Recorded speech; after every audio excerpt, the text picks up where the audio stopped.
So ngayon guys, palit muna tayo bagong tensioner. Ayan o,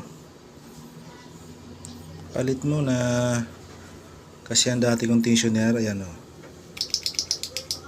maingay na, saka nag reset na siya. Ayan o, dapat yan kasi mahaba to eh. Ayan, lumalik na siya. Ingay o.